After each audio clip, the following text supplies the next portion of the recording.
सकाळीच अशी देवपूजा ब्रह्ममुहूर्तावर केली की मन एकदम प्रसन्न होतं आणि असं म्हटलं जातं की ब्रह्ममुहूर्तावर केली जाणारी पूजा प्रार्थना ही देवांपर्यंत लवकरात लवकर पोहोचली जाते. त्यामुळे मी सुरुवातीपासूनच ही पूजा अगदी लवकरात लवकर करण्याचा प्रयत्न करते.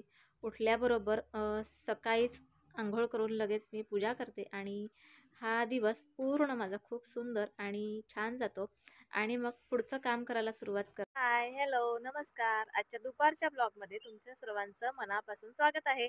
आज मी वॉक करायला घेऊन आलेली आहे ओमला. ओम हाय कर. हाय हाय. जर का तुम्ही रोजच्या रोज घरात बसत असाल, म्हणजे रोज तुम्ही घरातच असाल, बाहेर वॉकला जात नसाल, तर नक्कीच वॉक करा. वॉक केल्याच्या नंतर आपलं मन खूप प्रसन्न होतं आणि तुम्हीसुद्धा ह्या वॉकचा नक्कीच अनुभव घ्या. तर कदाचित घेत असाल, परंतु मीच कधी-कधी असा गॅप करते आणि वॉकला जात नसते. तर आता सुरुवात केलेली आहे. ही अशी एक नर्सरी आहे आणि ह्या नर्सरीत मला वाटतं खूप सारी झाडं विकत असतील, कारण तिथे गव्हर्नमेंटचा परवाना असा बोर्ड मारलेला आहे. आणि पाहूया तो बोर्ड काय आहे, मी दाखवते तुम्हाला. तर हा बोर्ड आहे RK नर्सरी, सरकारमान्य परवाना बघा, हे पूर्ण कैनाड रोड, तालुका डहाणू, सरावली कैनाड रोड, तालुका डहाणू असा बोर्ड मारलेला आहे. म्हणजे इथे झाडं उपलब्ध असतील. तर असे आलेलो आहोत आम्ही आणि खूप सारे लोक इथे वॉक करायला येतात. कालच तुम्हाला कालच्या व्हिडिओत सांगितलं मी का इथे वॉक करण्यासाठी येतात लोक आणि याच काही मागच्या गावातून बराच वर्ग काम करण्यासाठी बाहेर पडत असतो, कामगार वर्ग.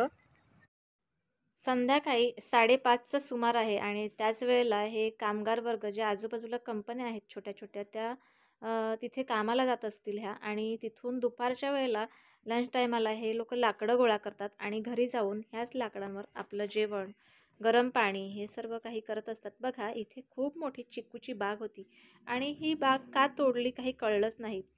खूप वृक्षतोड झालेली आहे. ह्याच्या पाठीमागचं कारण काही कळलं नाही, पण बघितल्यावर मात्र खूप वाईट वाटलं. बघा किती मोठमोठ्या गायी आमच्याकडे असतात. त्याला जर्सी गायी असं म्हटलं जातात, खूप मोठमोठ्या असतात. तर ही बघा, ही सुद्धा चिकूचीच वाडी आहे. डहाणू तालुका सांगितला तर चिकूसाठी खूप फेमस आहे. आमच्या तालुक्यातले चिकू हे फॉरेनला, म्हणजे आउट ऑफ कंट्री जात असतात आणि चिकूचे खूप सारे वेगवेगळे पदार्थ बनवतात. आणि या इथे बघा केळीची बाग दिसते एक, तुम्हाला दिसते की माहिती नाही, दाखवते मी. केळीची बाग आहे.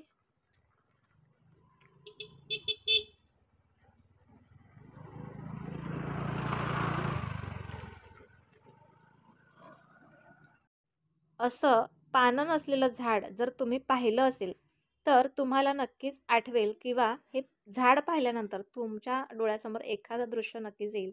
एखाद्या पिक्चरमध्ये असं सीन असतं की तिथे खूप वाळवंट आहे, वाळवंटात असं झाड आहे की त्याला एकही पान नाही. तशाच काहीतरी पद्धतीचं हे झाड आहे. त्याला एकही पान नाही, परंतु फुलं येतात त्याच्यावर, गुलाबी लाल रंगाची अशी फुलं येतात. आणि बघा, हा रस्ता खूप खूप भरलेला असतो, खूप लोक असतात. बऱ्याच महिला अशा असतात की पूर्ण घर सांभाळतात, पूर्ण कुटुंब सांभाळतात, बाहेरचीही कामं करतात, परंतु स्वतःसाठी असा वेळ कधीच राखून ठेवत नाही. तर मी सर्वांना सांगेन की मी पण आता सुरुवात केली, माझ्यासाठी काहीतरी मी थोडासा एक वेळ देईल आणि म्हणून मी संध्याकाळचा वॉक करायला बाहेर निघते. त्याचप्रमाणे तुम्हीसुद्धा असं काहीतरी नवीन वर्षाचा नवीन संकल्प करा की मी स्वतःसाठी एक 15 ते 20 मिनिट नक्कीच काहीतरी करेन जे माझ्या आवडीचं असेल. मग ते वॉक असू द्या किंवा योगासन किंवा काही. वॉक करून झालेलं आहे आणि मी रिटर्न येते, आता ह्या मेन रोडला निघते. आता एक काही क्षणातच मी माझ्या घराच्या गल्लीकडे पोचेल आणि त्यानंतर बघा पुन्हा आपलं संध्याकाळचं रुटीन, संध्याकाळची दिवाबत्ती हे सर्व काही चालू होईल. आणि अशा पद्धतीचं मी माझं रोजचं संध्याकाळचं 5, 5:15चं निघायचं हे टाईम फिक्स ठेवलेलं आहे. आणि रोजच्या रोज मॉर्निंग वॉक तर नाहीच जमत, परंतु संध्याकाळचं वॉक नक्कीच करणार. तर पुन्हा भेटूया अशाच एका नवीन